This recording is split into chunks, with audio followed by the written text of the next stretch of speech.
Whoa. Hey, issue 2 of Pitch Club just dropped July 1st. This with Running a Tour. Head to welcometopitchclub.substack.com to read her pitch and listen to her audio annotate various sections of that pitch and subscribe to it. Oh, ACNFers. The front runner is out. I think you know that. And I think it's gaining a bit more traction out there. Got some events here. On Thursday, July 17th, I will be at Elliott Bay Book Company in Seattle, Washington, in conversation with author Maggie Mertens at 7:30 p.m. And on July 27th, there will be the third live taping of the podcast featuring ya boy, B.O. CNF Pods reins are getting handed over to Daniel Littlewood. 1 p.m. at Gratitude Brewing in Eugene. Go on, get yourself a front runner. And last week for a double feature Friday, I dropped in a longish excerpt that my gracious publisher, Mariner Books, shared with me from the audiobook. It was episodes 475 and 76. I'm going to just drop in a shorter version of that excerpt right here. I'll share them a few more times. If you already heard the excerpt, by all means, skip ahead about 5 minutes, but we're going to hear a little bit more from one of my favorite set pieces of the book. The race went off, and just like Steve told Waddle, he paced him through 3/4 of a mile in 2:56, Steve hugging the inside lane and Waddle coasting to the outside of Steve's right shoulder. Waddle had never gone faster than 3:01 for 3/4. Steve's legs felt heavy, and at this point, he wanted to explode. He had run 4 3-mile races in 13:20 or below in 10 days. The acceleration wasn't there. He had no snap.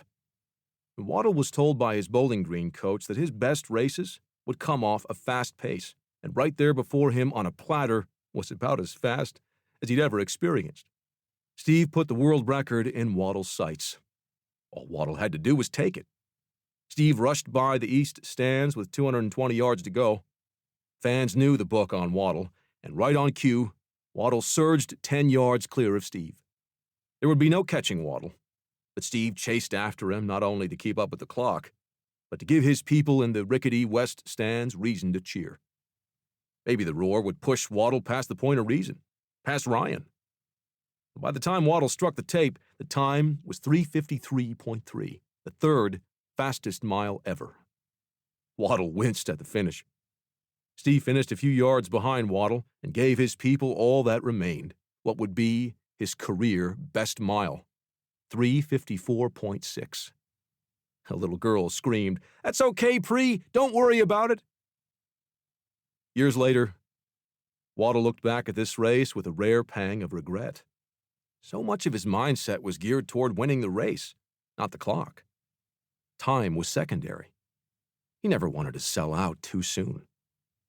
Instead of going for it and laying it all out on the track and say, hey, if I can run a 55-second last lap, I can get a world record, I was holding back because I was afraid of tightening up down the home stretch. Steve, being the strong runner he was, I thought he could beat me. I regret that, truthfully. I regret that he brought me through such a great race and a great time, and I didn't lay it all out there on the track. That's a weakness I had. Waddle also didn't want to like who he was running against. The better to flog them. He wanted to run angry. And after the race, with the fans still clapping and cheering, Waddle began his victory lap. Steve jogged up beside Waddle and grabbed his arm and raised them together above their heads. Waddle thought, what are you doing running with me? This is my victory lap. How stingy, Waddle remembered. How stingy of me. Steve was endorsing me to the fans at Hayward Field. He was also saying, you did that because of me. And he was absolutely right. Ernie Cunliffe, who was the coach for the Air Force working with Waddle, found Steve and told him, it was a best of life for 7 other guys in the race, and you made it possible. You set it up for them. Steve often made it possible for others to level up. His gift to them. The few who beat him also ran out of their shoes. Waddle bettered his best time by nearly 4 full seconds to win this night, the fastest mile ever run at Hayward Field. This in the Temple of Milers. Waddle recalled, "If he had not brought me through in 2:56, there's no way I could have run that fast. It was a valuable lesson for me to learn back then." I did reflect on it afterwards, thinking, no one's on an island. You have a family, you have coaches, you have teammates, you have competitors. All that together is what makes runners achieve their goals. Steve helped me learn that lesson. I was always grateful for that. The restoration meet was a beautiful illustration of Steve's evolution as a person. He started to see his rivals as peers, even if it meant falling on his sword to lift others up, all to give back to his community. These people, those stands.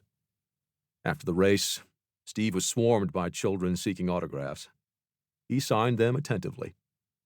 One of Steve's older fans brandished a bottle of champagne in a paper bag. The fan offered Steve the bag, and Steve, appreciatively, took a swig.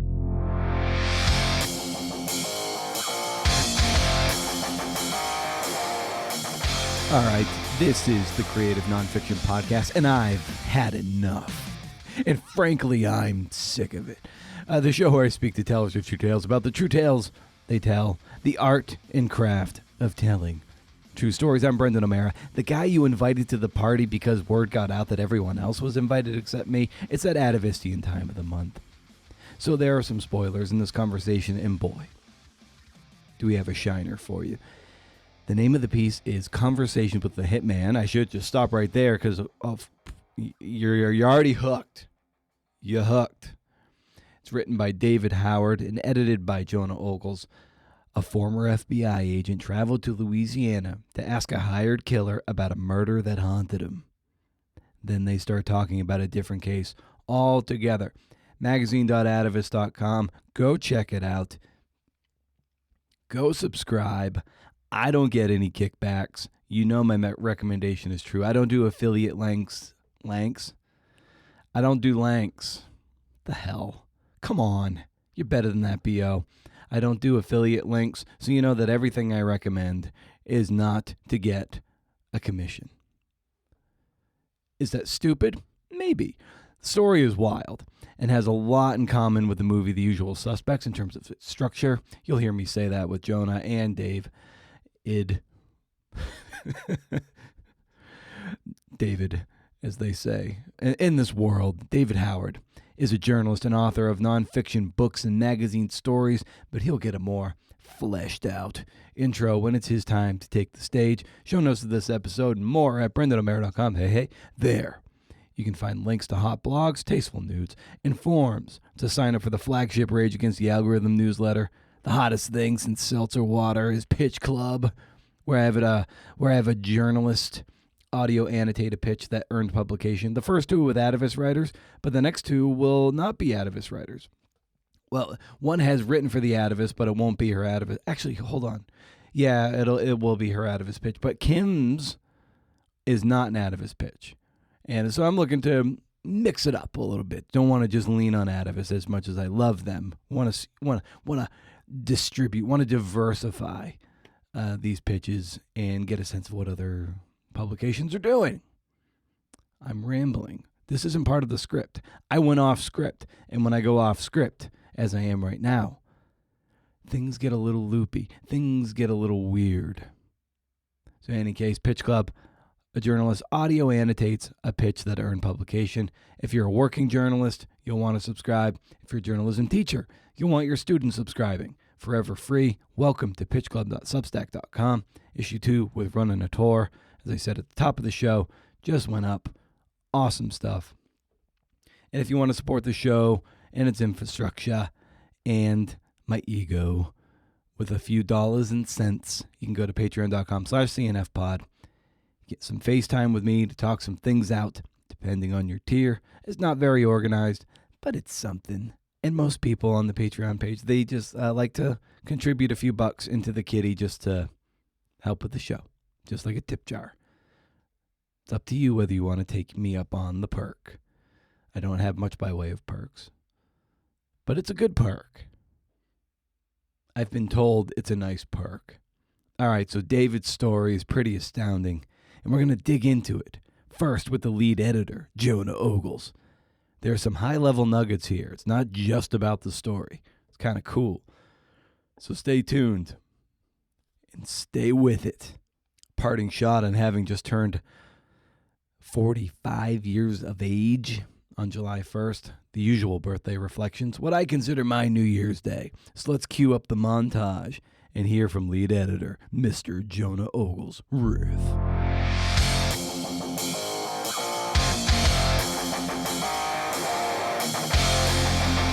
Tell it to me like you're watching a movie. One tiny lowercase LOL will fucking sail me through. Editing is about helping the writer think. This is going to have to interest somebody somewhere other than me.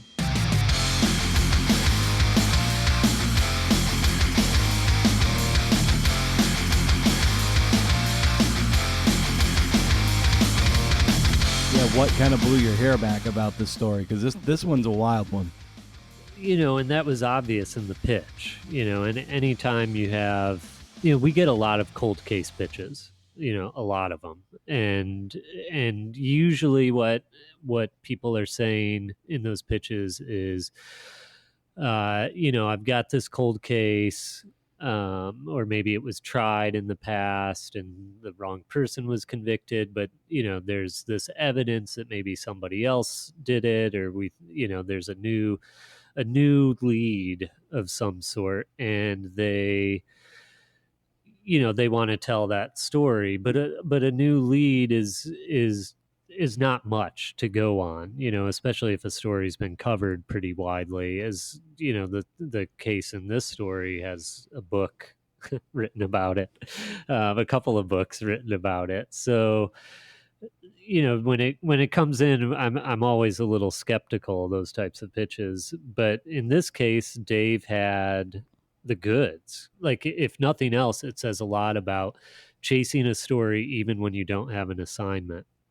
Because Dave had reported this entire thing before he even pitched it to us, which I understand, like that's a difficult thing for writers to do.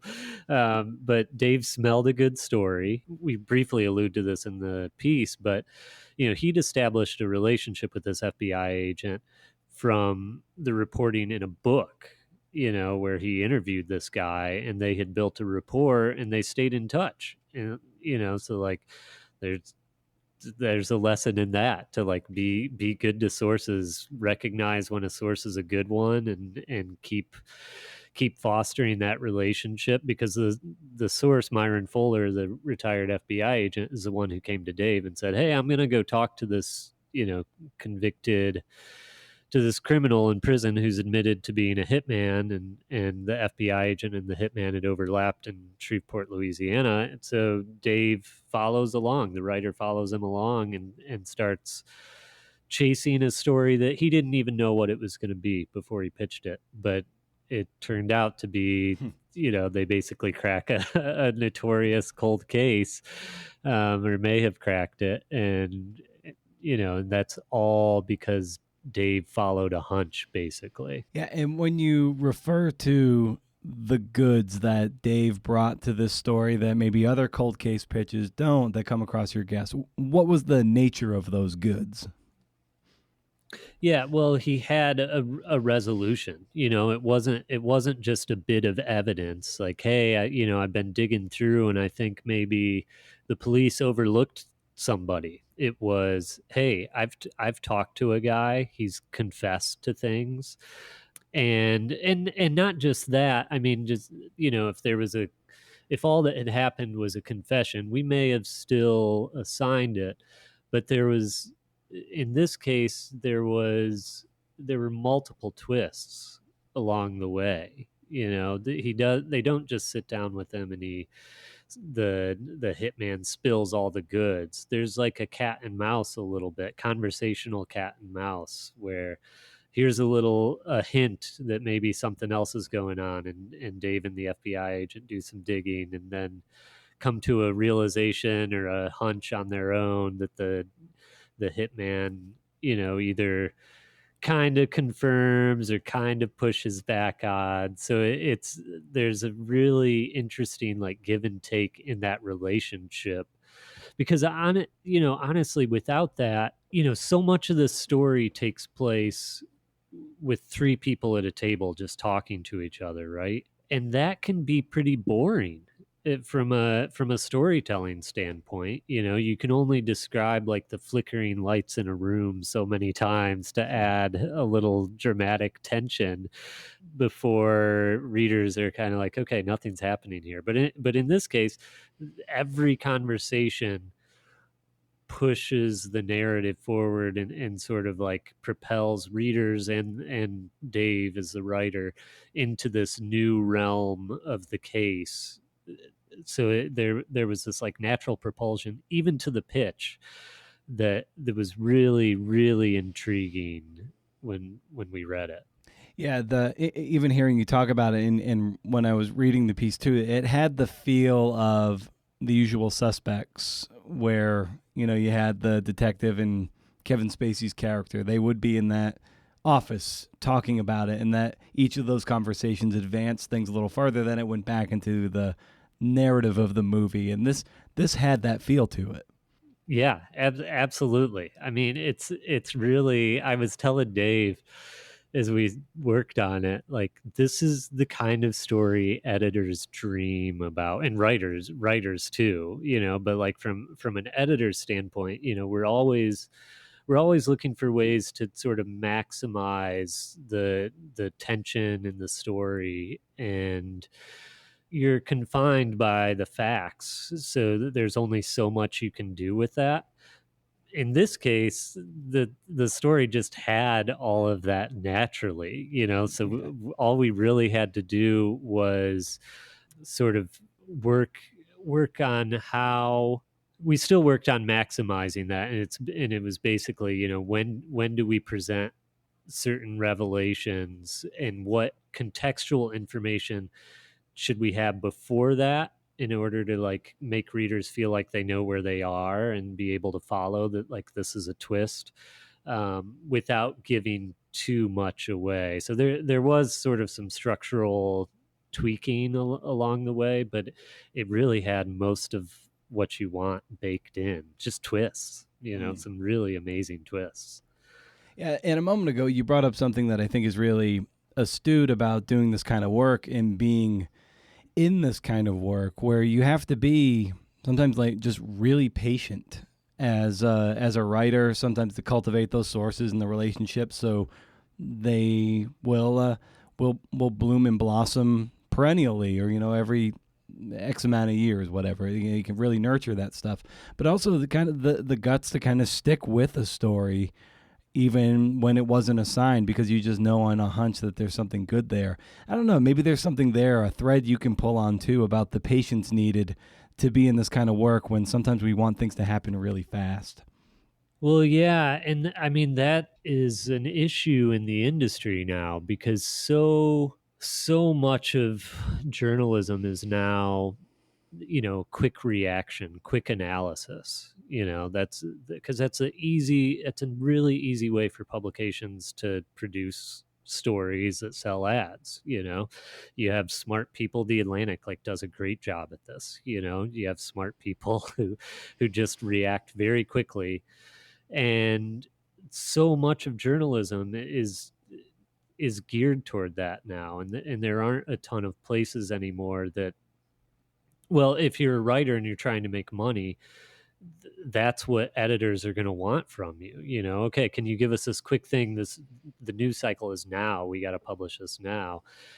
But to do these types of stories, you have to follow them. You have to just like be patient. You have to spend time doing it. So many times I'm getting pitches from writers where I end up saying to them, you just like, you have found a good topic. Yes, like your instincts are right, but you're going to have to follow this more. You need to talk to these people, you need to build relationships, and then come back to us with a better sense of what will actually be there when you sit down to write the story, because because you need that. You might call a source and they might tell you to shut up, and hang up on you, and it's over. Or the archives that you hope are there are not actually there. And in this case, Dave was able to follow keep collecting string over the course of years before he actually had a story to tell, and it pays off,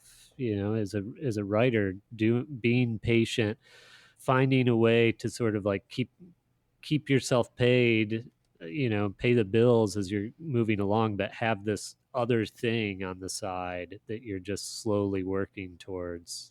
I think that's how you have to do it now. Yeah, that's a really, really good point to bring up. It's almost like you got to treat it like, like a side hustle short story project or book project that is always thrumming in the background of your RAM while you're doing other things that might subsidize these kind of projects. And not that these are, these can eventually pay, but if you break it down hourly and over the course of years, it doesn't pay the bills, but it is very fulfilling if you can stick with it and stay with it. But that's what these stories require, is a lot of time and a lot of patience. So you do need to find something else that is more bite-sized, and then you come back to this on the weekends. And I find that to be the case with a lot of Atavist writers, that they have these things cooking on a low simmer on the back burner for a while, and then when they can finally really pursue it, like maybe in that final part of the reporting and the writing, they put all their time and resources into something like this. Yeah, right. Exactly. Yeah, it is pretty common for Atavist writers to have spent a long time chasing a story and waiting until they feel like they have enough to finally pitch it. And that, we love that. That leads to, it's much easier to fashion an 8,000 or 10,000 word piece when you have many years of material to work with. And if you're trying to do this quickly, it can be a struggle. That shows in the revision process, that you don't always have what you need, and then you end up kind of slowly trying to backfill if you can, but you don't always have that luxury once you're actually in the revision process. Yeah, to use a cooking metaphor, like Atavist stories and certainly book work, like they just need to be in the crock pot and like slow cook for a while, and those flavors really need time to develop. It's just, there's no way to put like a good stew in a pressure cooker and feel like you got something that was worth the wait at the end. Like it's so hard to cultivate the patience to do that, but it is so necessary for like the best stories that you publish and the best books that are out there. Like they need time, but unfortunately we just feel like sometimes we just want things to happen so quickly. Well, yeah, and also, like, I'm sure sometimes writers are following these stories and they fall apart. You might have spent a year or two on something and it just doesn't work out, and like that's tough. Like I'm not a writer, probably because I couldn't deal with that kind of disappointment. But like you've got to be able to ride that out if you want to eventually publish this type of work. You've got to be willing to like take some losses as you're chasing a story over a long period of time, and maybe one doesn't pan out, or maybe three don't pan out but then one does. But it's a real testament to like persevering through all of that. I remember in my horse racing reporting days, and this one trainer, Nick Zito, who had a propensity for upsetting some of the bigger horses, big favorites, when he had no business being in certain races. And I remember him telling me, he was like, well, Brendan, the only way to guarantee a loss is by not running the race. And I took a lot away from that, and just in terms of life wisdom. And I think that's very true with pursuing very long narrative stories that might not pan out. Like the way to make sure that it's not going to pan out is by not diving in with all the research and all the reporting you can do. If you don't do that, everything's going to feel thin, and you definitely have a harder time selling the thing. And sure, you might hold back some of your, like, you don't want to pursue so much because you feel like, well, if it's wasted time, then I don't want to have to waste all that time and money. But to piggyback on what Nick said, is like, well, you're almost insuring a loss if you you really do have to go all the way in, because that is what gives you the best chance at publication and the best chance at winning, whatever that is. And it's also, you learn from that. The stories that don't work out, you learn from it. And I don't think this is an industry where, like,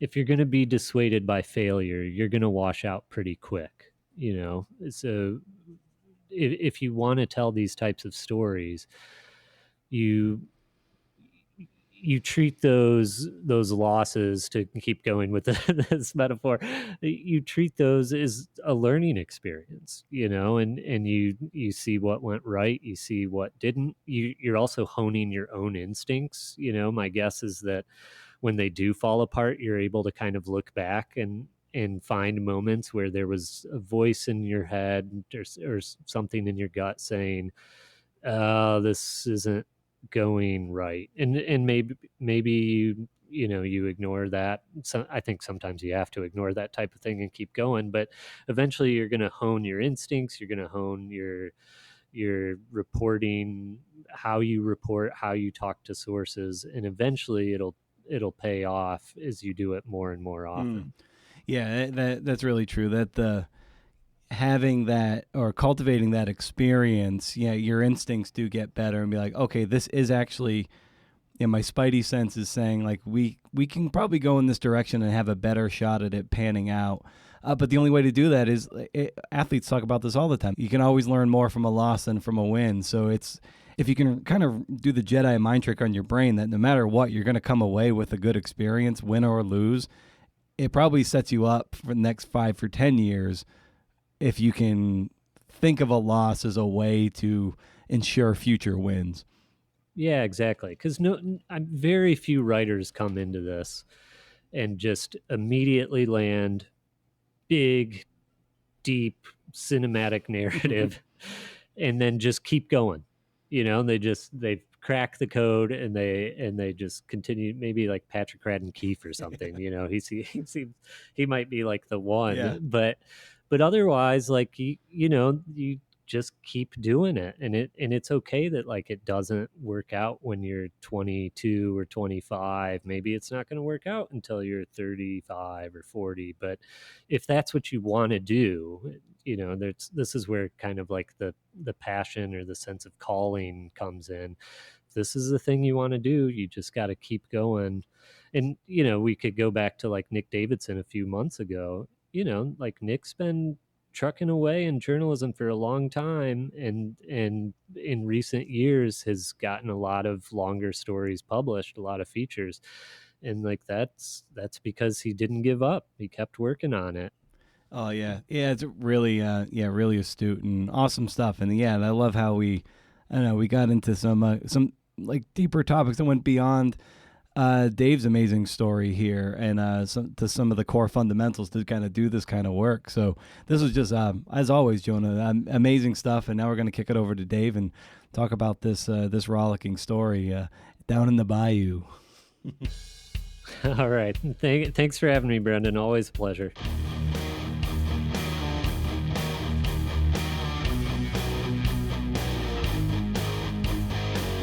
Yes. Pretty great, right? Pretty great.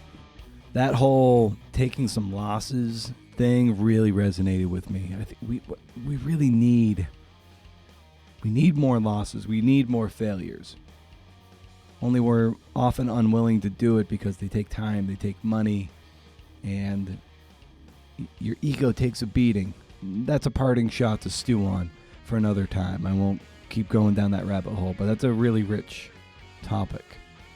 All right, so we have David Howard approaching the batter's box. He's the author of Chasing Phil, The Adventures of Two Undercover Agents with the World's Most Charming Con Man, and Lost Rights, The Misadventures of a Stolen American Relic. His work has appeared in The Atavist, Popular Mechanics, and Bicycling, among other places. In this conversation, in this section, we talk about some of the nonverbal stuff you get from interviewing people. So the importance of doing stuff, or this stuff, in person, the grand puzzle of the piece, looking for stories to believe in, keeping his mind as clear as possible when he starts to write, how this was one of the biggest gambles in his career, and what the tape recorder frees him up for. You may learn more about David at davidhowardauthor.com, and you can follow him on Instagram at davehoward99. So why wait? Here's David Howard. Huh.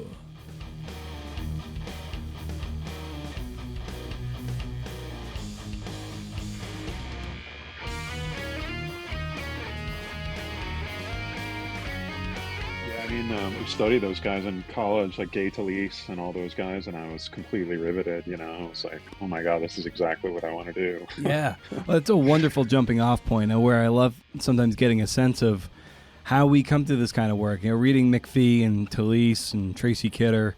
But yes, reading those kind of writers that lit me up in a way. I'm like, oh, wow, this is amazing stuff. So, yeah, you brought up Talese.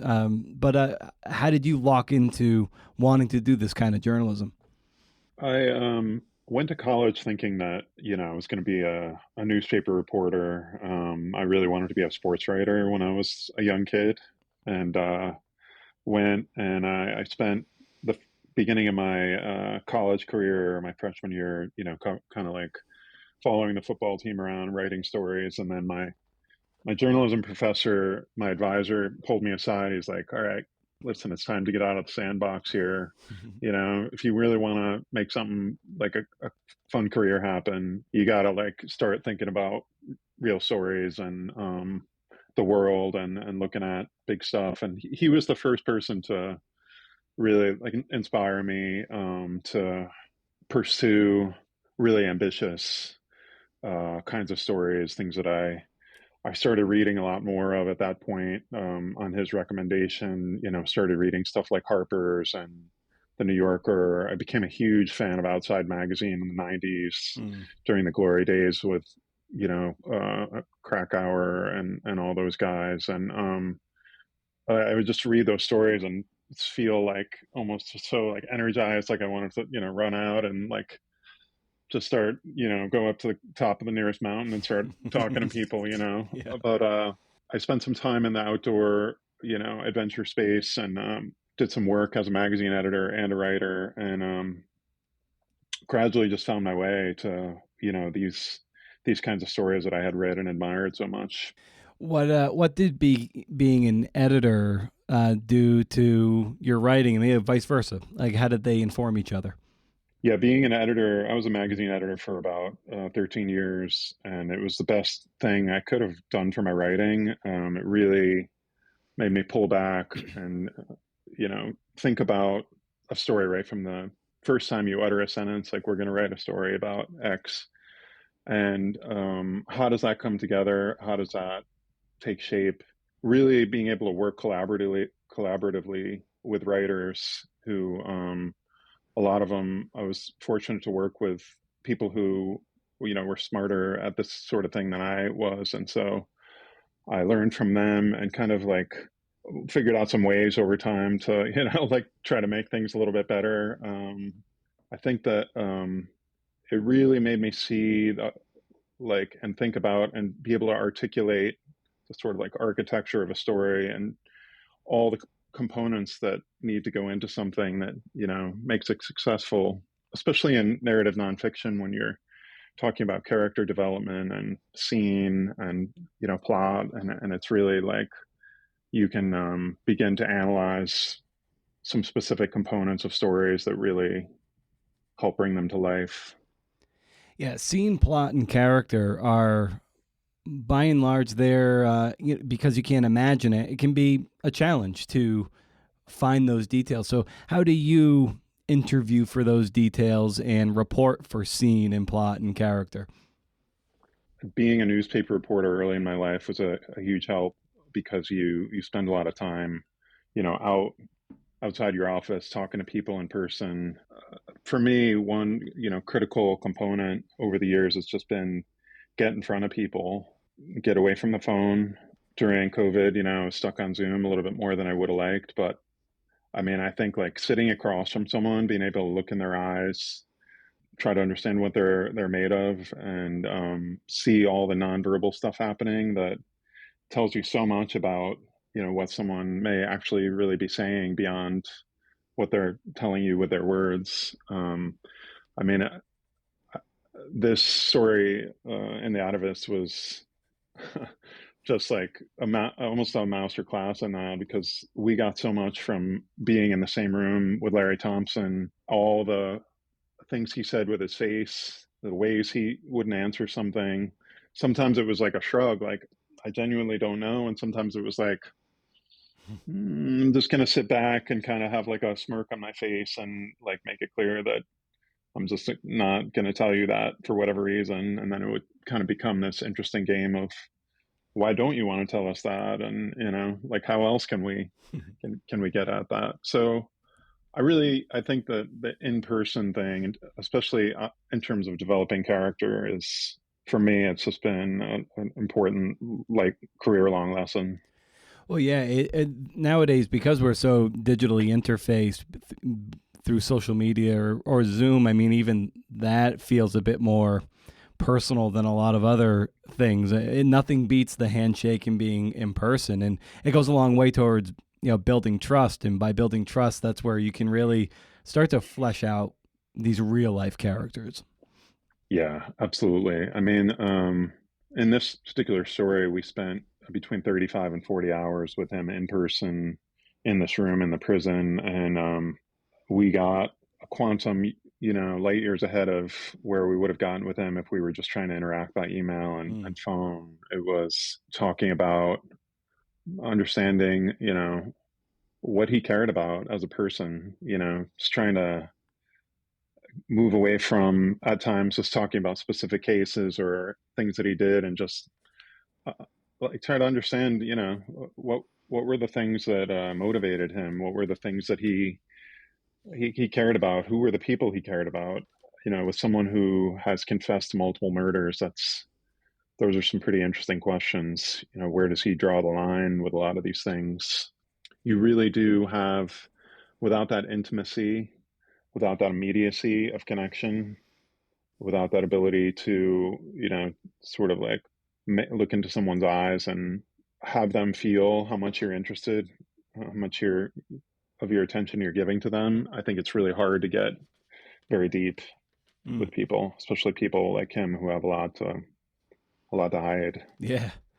Well, and speaking with Jonah earlier, he said that when you brought this story to him, you guys, because you basically wrote it on spec, reported it on spec, is my understanding, and it allowed you guys to really kind of lock in and work on this at a really high level. So what was just the experience of working with him, having brought it to him almost fully formed? And we can unpack that a little more, but just that relationship that you and Jonah had from the get-go, what was that like?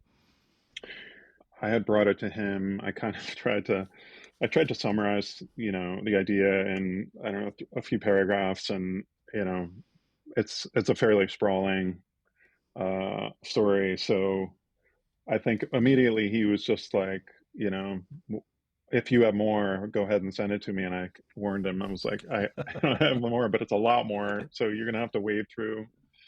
I think it was like 16,000 words or something. That version was essentially built out as a book proposal.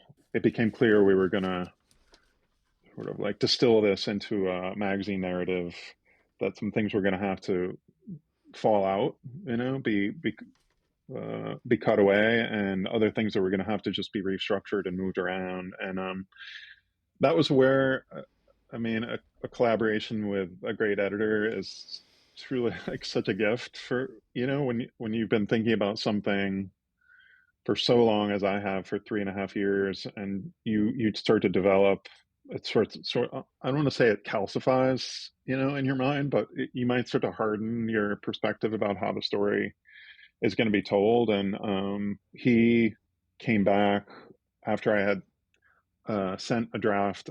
I did modify the original thing he saw into a draft that was, again, still quite a bit too long.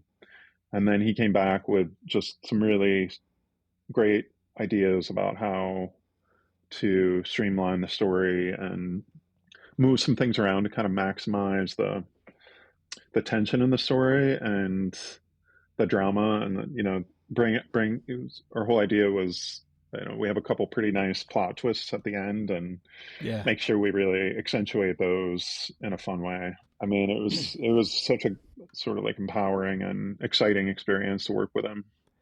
Yeah, and from what I understand as well is that you came to the story and the FBI agent at the heart of it because you had worked with him before. He was a source for something else you had worked on, I believe, one of your books, and it's so it goes to show of just playing the long game in this kind of journalism can really help, and the fact that you had a good relationship with a source allowed this story to open up. So I was hoping maybe you could speak to that and the kind of the long game of doing this kind of this kind of storytelling.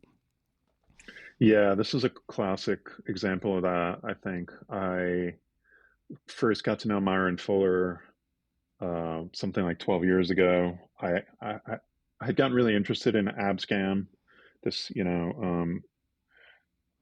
FBI investigation, undercover investigation that involved the arrest of 7 members of Congress. Myron was like the lead agent in that, so I was able to make contact him. We sat down in New York one time, and so it turned out the bad news was that American Hustle was about to come out, so someone else had beat me to it. And he had actually been involved in the movie. He was one of the producers or advisors or all of the above. But the good news was that while talking to him, he said, this whole thing started because there was this case where 2 young agents spent a year undercover traveling around the world with a con man, and nobody in the FBI had done that before. And I was instantly like, hold on a second, wait a minute, tell me about that story. And that turned into my next book, which was called Chasing Phil. But as you said, there's a long game to all this. He and I established a really good rapport. We enjoyed talking with each other. I had no idea, where else it was going to go with him. We just would have these long conversations about all kinds of stuff he did while he was in the bureau. It was hard for me to see anything like sort of concrete in it in terms of, stories, things that I could pull out and serve as a, as a single narrative. But because we had spent so much time talking, because we had gotten to know each other, and I had written this, book that he did have an actual part in Chasing Phil. He had a role. When it came time for him to decide to go down to Shreveport to this prison, I was the person he called, and he was like, there was this guy when I was in Shreveport, he was a hitman. We tried all these different, 55 different ways to catch this guy. We can never do it. It still bothers me. And I'm going to go talk to him. And I have no idea what's going to come of it. But if you want to come along, you're welcome to. And it took me about half a second to say yes. Zooming out from that, it's just this idea that anybody that I spend a substantial amount of time talking to, I just try to keep the conversation open, and just like, even if there's no specific end game or thing that I have in mind, just kind of like, hey, if you ever want to talk again, or you ever hear of something interesting, keep me in mind, hit me up. And I'm always just interested in what people are doing, like curious about what's going on, so like keep my number handy. And this was an instance where that really paid off. Yeah, and Jonah told me too that this was a story that you were reporting and researching and writing without assignment. It was just your instincts were telling you there was something here. And a lot of people might be gun shy to go all in. I mean, sure, you had other things going on, but to go all in when you didn't necessarily have like a magazine contract or a book contract in place to do that. So it's a lot of investment on your part, time, money. What was it that your instincts were telling you that you needed to keep pursuing this? Honestly, it was one of the biggest gambles I've taken in my career. I've rolled the dice a bunch of times on stories, but never quite to this degree in terms of my investment of time. And obviously, like, you got to fly back and forth to Louisiana 6 times. It's going to add up.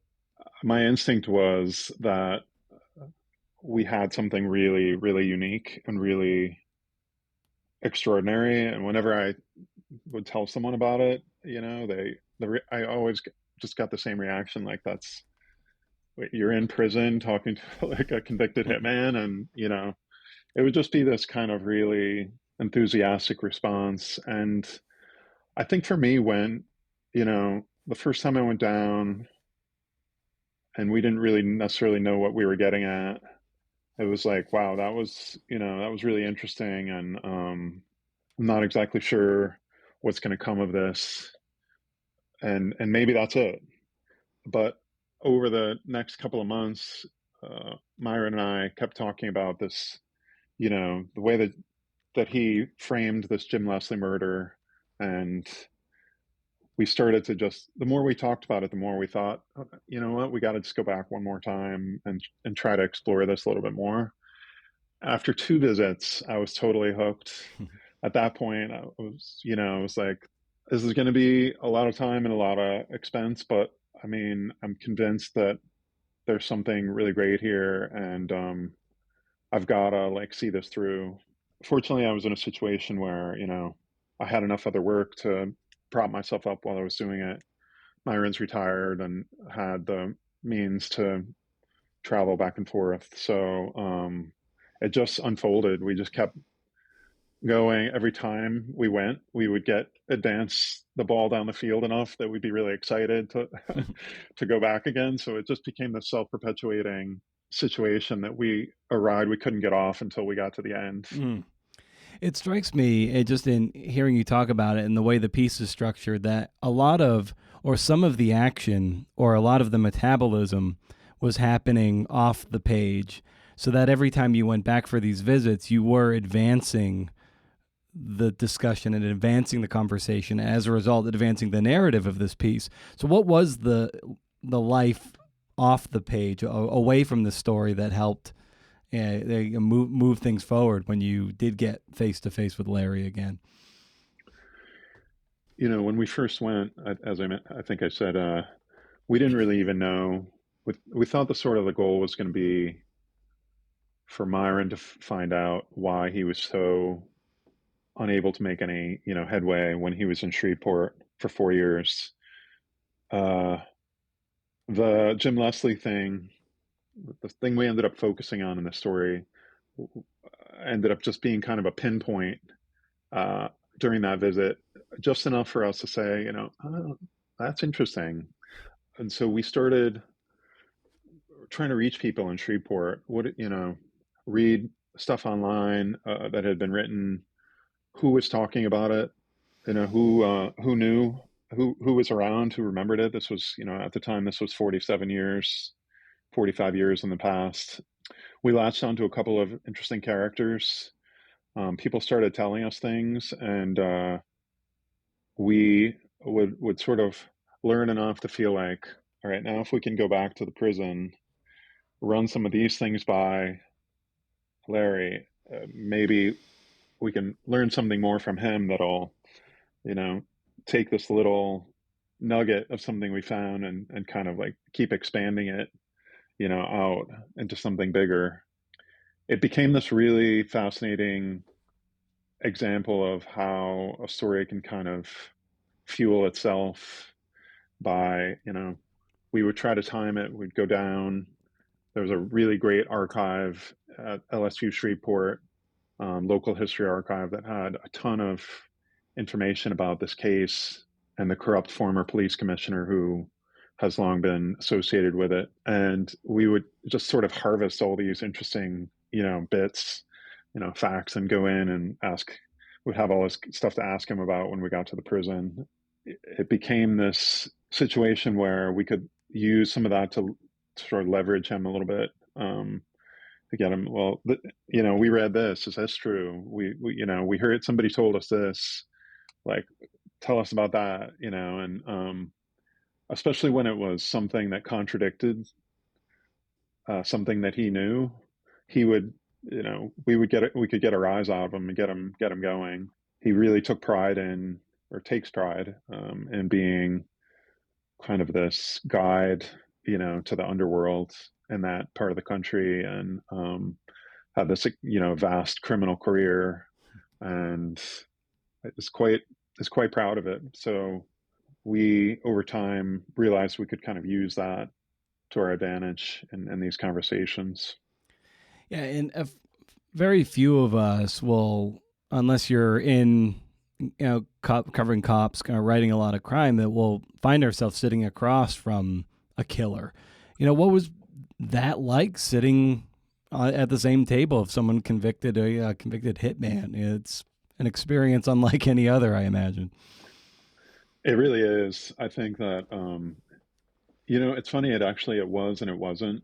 I wrote in the story that I had these visions the first time we went of kind of, these like dark, loud hallways where people are, like just like yelling stuff and dim lighting, and these kind of like grim scenes. And we got there. We sort of went through this extensive security protocol, and got brought through a couple of really like heavy metal doors, steel doors, and it kind of all fit the picture in my mind. And then we walked into this room that was kind of looked like sort of a little bit like a hospital cafeteria with a little Christmas tree. It was December, a bunch of vending machines, and I was like, oh, this is this is not quite as menacing as I had imagined. And then Larry himself was he seemed quite charmed that we had taken the effort to come all the way that we had, and he seemed pleased to have some company.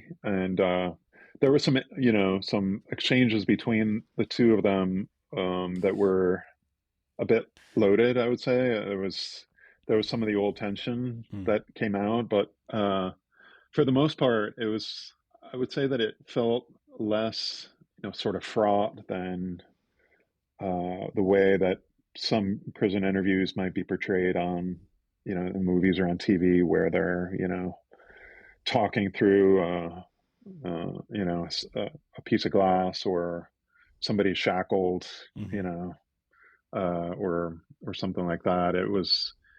He had taken great pains during his years there to be a model inmate.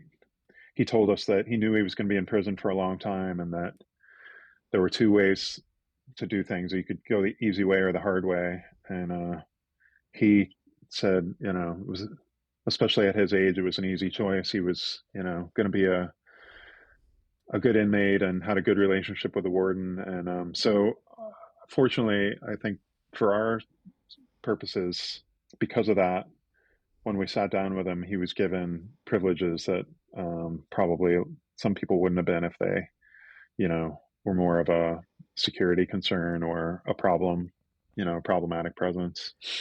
Yeah. What becomes the challenge for you, having spent so much time with him, of humanizing him given his track record? Yeah, I mean, it's really interesting. We would have these pretty intense conversations about, his kids, his family. He would talk about how, his sister didn't even know that much about how much trouble he'd gotten into, and how his current wife, he felt very protective of her. You could tell that there was like some humanity in there. There was, he would talk about how much he protected and helped his friends when he actually decided to let people into his life. And then there would be other times where you could almost be kind of lulled into this sense of like, God, he really doesn't seem like Right. such a bad guy. Yeah. And then he would just say something where it would just be really, it would like rattle me completely out of my sense of, it's sort of like thinking like, Larry doesn't seem that bad after all. There were these moments that would really, really jostle you in and you could see that there was something in him that, I mean, it's somebody who chooses to like murder multiple people and commit like so many other crimes. It's obviously there's something going on there that makes them a little bit different from people like us. So there would be really distinct moments when those things would suddenly just like appear right before us. Be like, okay, right, yeah, that's who this guy is. Yeah, and there's doing investigative work as a reporter, and I imagine doing investigative work as an FBI agent. There might be some bleed, but there's probably a lot different too. And given your close relationship with Myron Fuller for the purposes of this story, what did you learn about what constitutes an FBI investigation, and how maybe what helped you as a reporter as a result? Yeah, I think that Myron, what you learn from a guy like that as he's doing this is it's a very collaborative approach. It's just us going in there, talking to Thompson, but outside of that, when it came time to try to figure out in a broader way what actually happened, is what he telling us? Does it pass the sniff test, the smell test? What else do we know about the people who were accused of, who purportedly were involved in the crime in when the murder happened in 1976? There's all this kind of reaching out through networks, trying to not only find leads but explore the veracity of some of what had been said, bounce things off people. We developed a really good connection with a couple of local law enforcement guys. There was this chief detective named Robbo Davidson, who was a real character. He had actually written a book himself not about Thompson, but about a number of the cases that he encountered over the years in northern Louisiana. And Davidson had spent a lot of time in talking to Larry Thompson in prison, and was a great sounding board for us. We would come out and say, these are some of the things he told us. How's that sound to you? And being able to tap into the vast institutional knowledge of someone like him, who's goes back like 40 years, as a cop. You can't find that anywhere else. So I think that was Myron's first instinct with a lot of stuff. Once we got outside, he was talking to other agents he'd known, agents he actually worked with when he was in Shreveport. He would find people and say, he would text me and say, hey, today we're going to talk to Mike Barnett. He's the state police crime task force down in Baton Rouge, or whatever the person, whoever they were, really good at kind of like expanding out the circle of knowledge. He's understanding how much these guys lean on each other. Yeah, that in a lot of ways that sounds like reporting. That sounds like journalism too, where you're like, you build out that circle. You're like, oh, who else can I reach out to? Who's got some expertise here? Who can lead us in the right direction? Absolutely. Yeah, there was a lot of overlap. I would say that. I think once it comes to the point of moving towards some kind of end game, we diverge. I'm going to write a story now, and he's going to go talk to the U.S. attorney, and figure out, like, start having meetings about how do we write up an affidavit, affidavits or indictments or whatever it is. But I think that first 2/3 of what 3/4 of what we're doing, there's an enormous amount of overlap. And as you're thinking about how you want to structure the writing of the piece, how are you thinking about the structure? And were there any models, be it movies or other stories, that struck you as like, oh, that's something I might be able to kind of mimic but overlay my own research on it? It was a really interesting story to figure out how to structure it, because sort of have a couple different timelines. Here we are, contemporary times. We're visiting Thompson in prison. We're in Shreveport interviewing people. A second timeline is Myron's time in Shreveport as an agent in the 80s. And a third one is in the 70s, Jim Leslie's murdered, and all this stuff is happening around that. It became this kind of grand puzzle to figure out how to assemble these pieces. And I think one of the biggest things that I wrestled with was sort of how to get into the Leslie murder and investigation without telegraphing too soon what was going to happen and where that was going to go. And one of the things that Jonah really helped with was the idea of moving Leslie back in the story. I had that, the murder scene was pretty close to the top in my first draft. Just sort of thinking about how to draw people in, and give them something like sort of shocking and some action to wrap their heads around.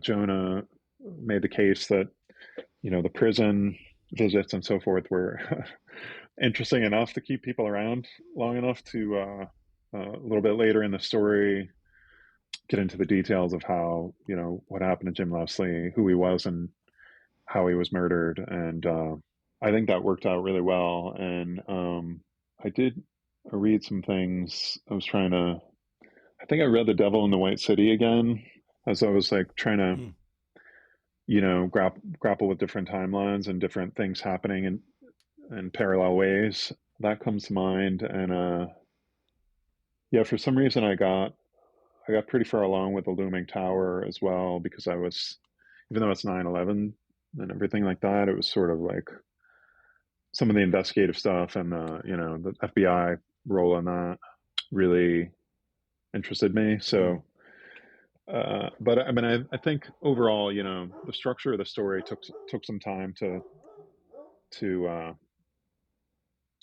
reveal itself, and I think that was partly because I spent so much time working on the story before I even knew what was actually, what it was going to say. It took a couple of years to even get to, to reach the conclusions we reached. And there was a certain amount of, driving blind up till that point. It's like, I think this is the story, but like once you actually know, it makes it a lot easier. Oh, for sure. Yeah, what struck me, there was a usual suspects element to it also, because you kind of have that interrogation area, and that's always a little short, but that advances the pieces a bit more as the story goes on. There's more of a reveal with each subsequent one, and it connects to the previous timelines and everything. So it had that nice build to it in a way where every piece it was doing good work. Thank you. Yeah, we those couple of moments where we came to those epiphanies in prison were, I think, moments that, as a reporter, you're just kind of like, even in the moment, you're kind of like, I don't think I'm ever going to forget this, even as it's happening, and just realizing the gravity of it as it's, as the words are coming out, and it's, I mean, it's really, really a special experience, and something that was particularly gratifying in this case, because I felt like we really worked for it. We put in the time and did the research, and spent time talking through these different theories. And when we went in there to talk to him about this stuff, we really had a plan, and felt like that what we were onto and what he ultimately confirmed made a lot more sense to us and seemed a lot more plausible than the official version of what happened that had been, the subject of a trial and a couple of different indictments that we felt were problematic for various reasons. And it was really energizing and exciting to, like, what if this happened? What if it went this way? And then go in and just have him in his own sort of indirect way confirm things. So super fun experience. Yeah. Well, the thing is too, like it does wrap up in a very satisfying way, and you invested so much time in it. And I mean, you could have spent 2 years on this, and then it just didn't tie up in a neat little bow. Like it could have been, just to use the win-loss terms, it could have been all this time for a loss, and you would have invested all that, the cost of having done it, and so in this instance it pays off. But have you had an experience where you pursued something pretty far and it didn't happen, and were there any lessons from that you've taken away in your career? Yes, I pursued in multiple ways, actually, a story about this situation in the state of Arkansas where I believe it was 2017 or 2018. The state had this lethal drug to administer to members of death row when it came time to execute people. And it came to the attention of officials there that this drug was on the verge of expiring. So they decided to execute, I'm trying to remember now, 8 executions in 10 days. It was a really crazy idea. I happen to know this guy who's a capital defense attorney who got involved in that. His public defense organization represented 4 of the 8, 2 of the 8 guys. 4 of them ended up being executed, and 4 were received stays of some, for one reason or another. But I ended up focusing really extensively on one guy that this contact of mine represented. He ended up being executed, but he was a classic example of someone who had done some really horrible things, had a horrible upbringing, had committed a couple of really awful crimes, but had completely changed his life in prison, and had completely become a different person. And to the point where, he was helping other inmates avoid problems in prison, and he would become a pastor. And so, my defense friend basically said, it was so clear there was no point in executing this guy. He was even the guards were, lobbying the prison not to execute him. And his firm was able to share some really interesting things about this guy and his life. And I thought it made a really powerful story, especially up against the larger context of Arkansas's decision to execute all these people all at once, which literally was unprecedented. What I discovered was that it's really hard to sell a story where the main character is killed in the end, where the whole thing, you're going to spend, I don't know, whatever it is, 15 or 20 minutes or half an hour or 45 minutes reading the story, and then kind of like be kicked in the stomach when you finish. And that I repeatedly ran into that response, that kind of resistance. And I tried to write about it. I also joined up with some audio people, and we tried to pitch a podcast about it. In both instances, came up against the same objections to the story. So I'm not sure what the lesson is there, other than, like stories that end really badly are probably going to be hard to sell, Yeah. but I still feel like that would have been, my argument was, this is sort of like a powerful lesson for the country to absorb about the cost of the death penalty, and, there's a lot of people who probably haven't thought about the human toll of what's going on and why that might need to be revisited. But I'm sitting here telling you about it, and it's never been told otherwise.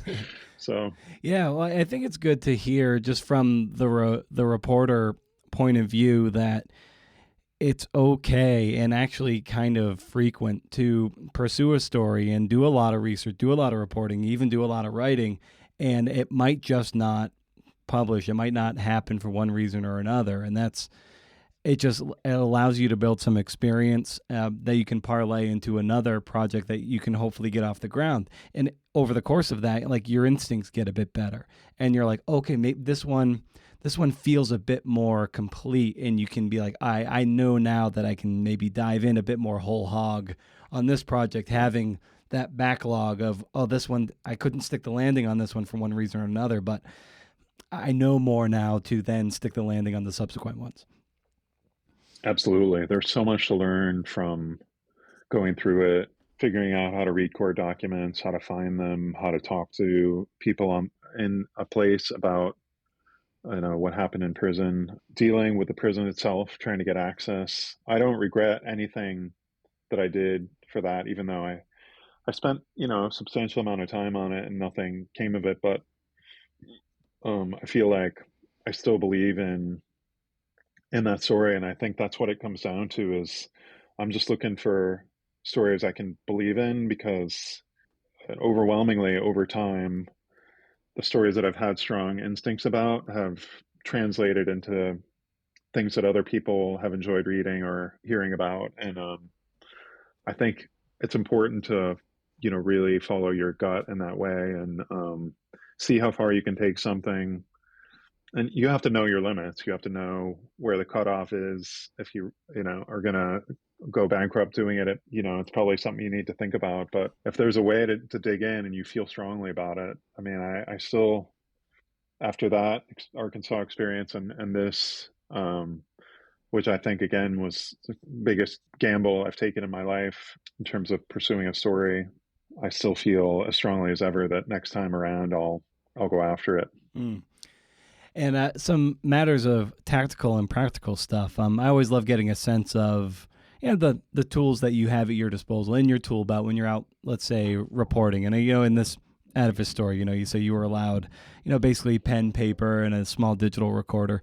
But what are the things you typically love to have on hand when you're doing reporting? And what kind of notebook? I kind of have, like, right here, your classic spiral one that's kind of narrow, tucks in your back pocket. I have a shit ton of those from an old job, so I burn through these quite frequently. But what do you like to use when you're reporting? I have to say, I grew up as a newspaper reporter carrying around those pads, and I still do. But I think that the advent of these digital transcription services have been a powerful thing for me, partly because transcribing was always really painful, and time consuming. But more than that, now I just use the notebook to jot down little things I need to remember. Yeah. Nonverbal things, what somebody looks like, what the scene looks like. And then I sort of like put it down. I have my phone out recording, and I feel so much freer to observe the person, look into their eyes, have, a really deep conversation. Whereas before, it's hard not to have your head down and be like scribbling, when you're relying on that purely for note-taking purposes. So these services are really quite a game changer for me. And one funny thing about this situation was, I did rely on this little digital recorder, which I then fed into the transcription service, and it was amusing to see how much the AI butchered Larry's Southern accent, because Yeah. he's got this incredibly rich, sort of like old school Southern, deep accent. And I had to pretty much, I mean, it was almost like having to transcribe that myself from scratch, because so much of it made no sense after it got fed through that system. But but otherwise, I do love these things, and they save me a lot of time. And the fact that you can both read the words and listen to the audio again is really a pretty incredible tool. Yeah, because I use Otter, and Yes, and that's what you use. Yeah, and there is an element of, you get the benefit of re-listening to it again, and the transcribing is like he's kind of cleaning up certain things, so you do get to hear it again in a way, but you're not such a slave to the keyboard, and you're not having to go back and forth, and taking the 3 hours to transcribe every hour. that it takes. It's yeah, I find that to be extremely helpful for sure.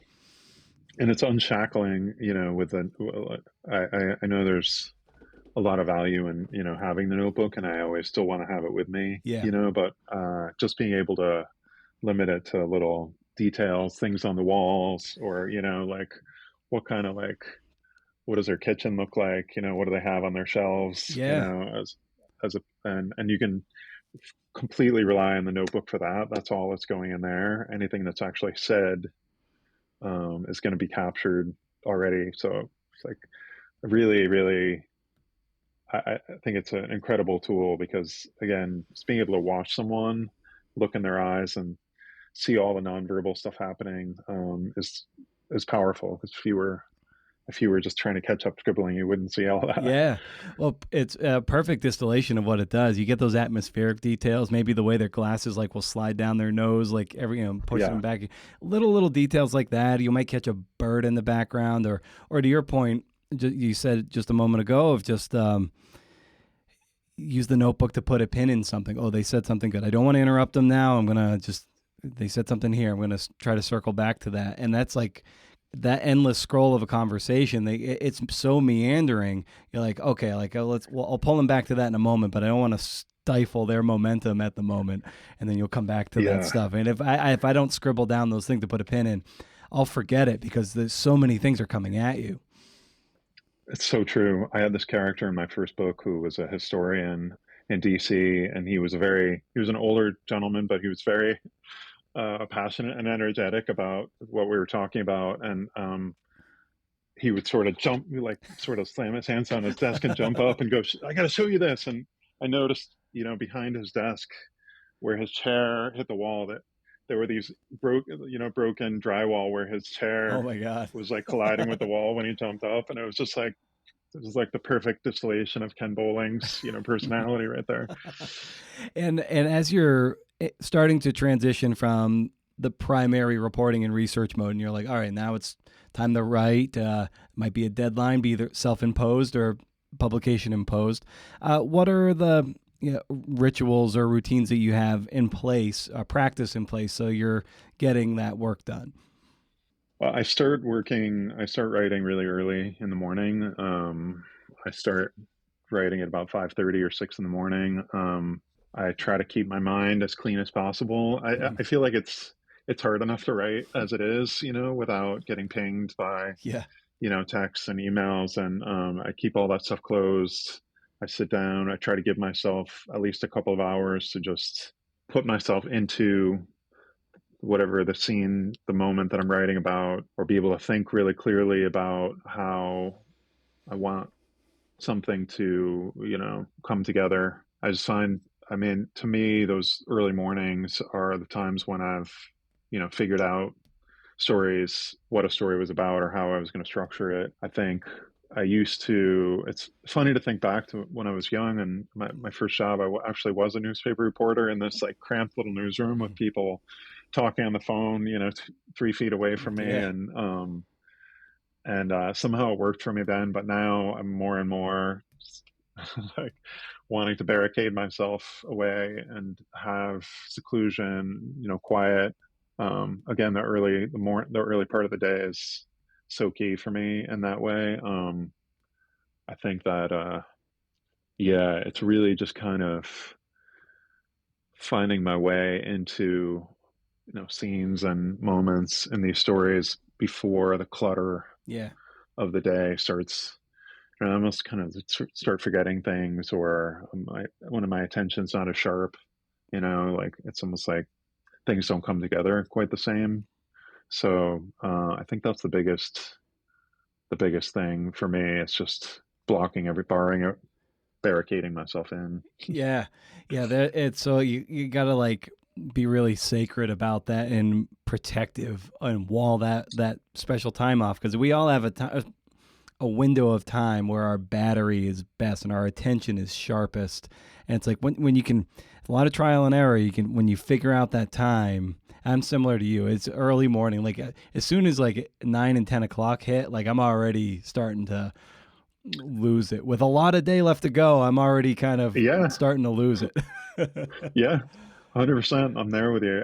Everything starts crowding in around Big you. time. It's like you lose your little bubble, or everything's just pressing in, trying to pop it and get in, get in there. Yeah. So, it's really, I've gotten very greedy about that time, and very, everybody around me pretty much knows not to bother me, right, Ben. So I guess that's a good thing. Oh, I try to be nice about it, oh yeah. but Yeah. Sometimes you got to be a dick about it, though. You're like, yeah, oh, like not now. yeah, exactly. Oh, awesome. Well, Dave, this was so cool to get to talk to you. Your story is amazing, and it's just a really, really great read. And as I bring these conversations down for a landing, I love asking the guest for a recommendation of some kind. It's just like anything you're finding cool and fun that you want to share with the listeners. So I would just extend that to you. I'm going to mention a writer that I had a good fortune to work with a couple times when I was an editor. An author named Hampton Oh, Sides, Hampton. Yeah, he was who just on the writes podcast. these. Yeah. Oh wow, that's great. Yeah, he writes these incredible historical narratives, as you know, that accomplish all the stuff I'm trying to pull off in long form work. All within the boundaries of nonfiction. And I'm working on something right now that brought to mind his book, Hellhound on His Trail. Yeah, it's a It's great the one. book about the manhunt for James Earl Ray, the assassin of Martin Luther King Jr. So I'm revisiting that book right now, and just really loving the way he brings the 1960s to life, and the urgency of that, and the sort of like TikTok blow by blow, like you're just like pulled from one thing to the next, like how are they gonna pull this off, and just the level of like carefully chosen detail and scene and stuff is, it's always really inspiring for me to read stuff like that. So I feel like if I'm lucky, something will rub off and come out in my own writing a little bit, Well, but yeah, I love hearing you say that. And what I love talking about too on this show is what I call kind of going to the game tape. You find a book like that, then you're like, oh, this is good. And you read something, you're like, oh, how can I do that? Or you might rewind and like reread things and be like, oh, what's going on here? And you try to get into the bones of it. And that's really yeah, energizing and fun. And you're like, okay, how can I do this? Well, that's what he's doing here. Okay. yeah, yeah. It's like deconstructing it in a way that you don't do if you're just, if you're sitting on the beach, like reading something, and enjoying it and just letting the day pass. This is great. I love doing that too, but really is kind of like trying to pull back the curtain a little bit, as you said, and study the wires a little bit and figure out, okay, how did he build the scene? How did he propel the story in this way? It's like to learn from people who are masters at it is a really a fun thing, and as you said, energizing. You feel like close the book, you just want to sit down and like, all right, I'm going to go back and change, like revise this draft, or come up with something even more exciting. Yeah. Oh, amazing, man. Well, this was great to get to chat about, how you go about this work and your awesome piece for the Atavist. So, Dave, just thanks for carving out time to talk shop. This was great. Thanks so much for having me. I really enjoyed it.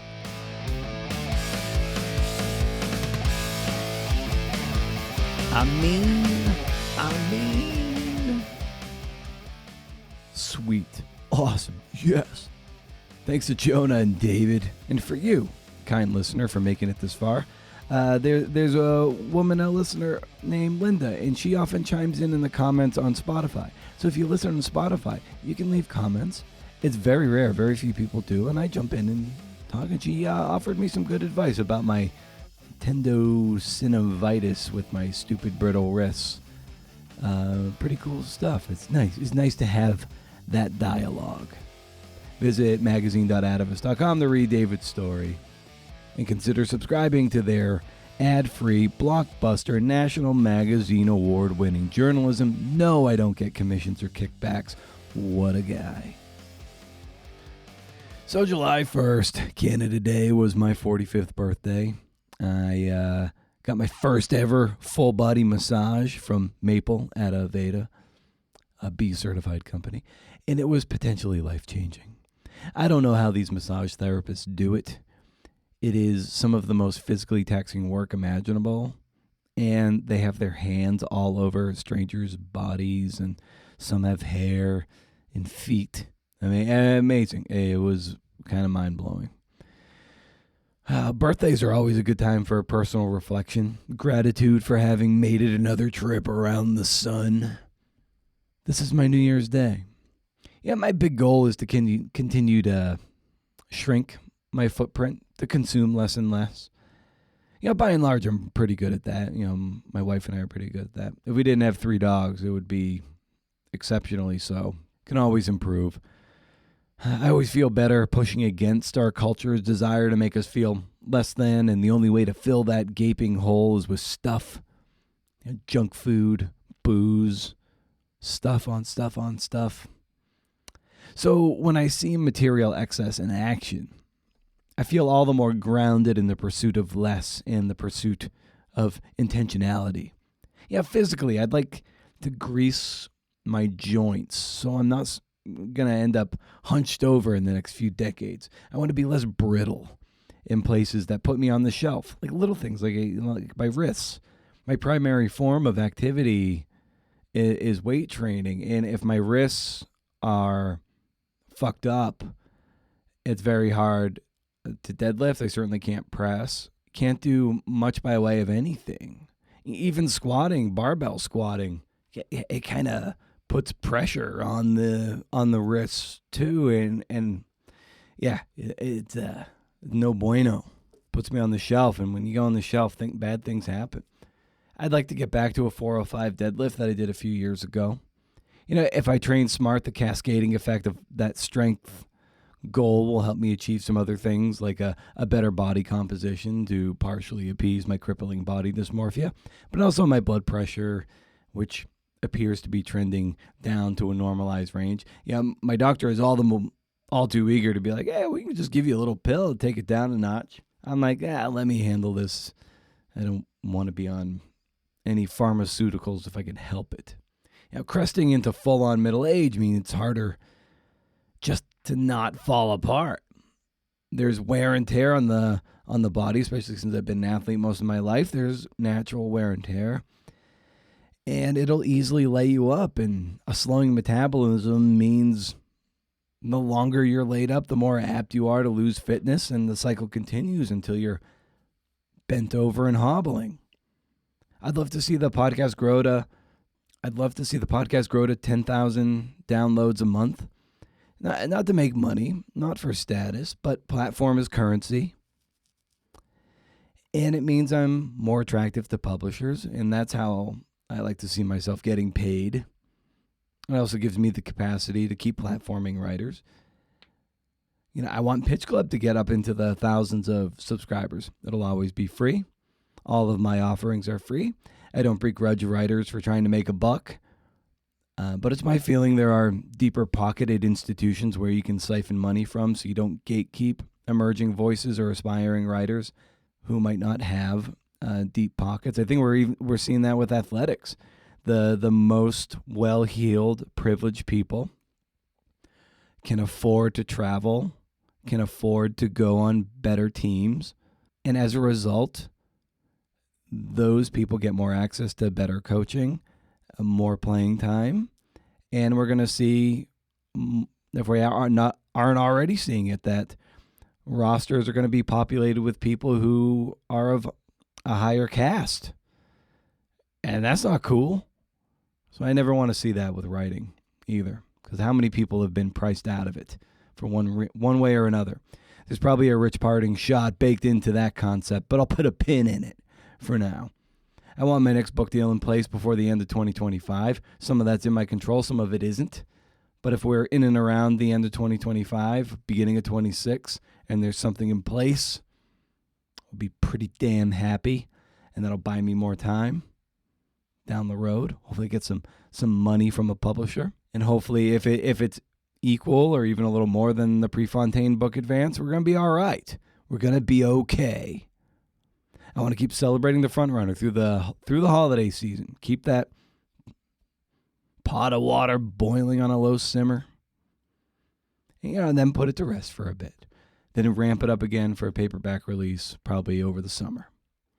But like anything, if you don't write this shit down, it'll fade and get crushed by the glut of life's many, many crushing defeats.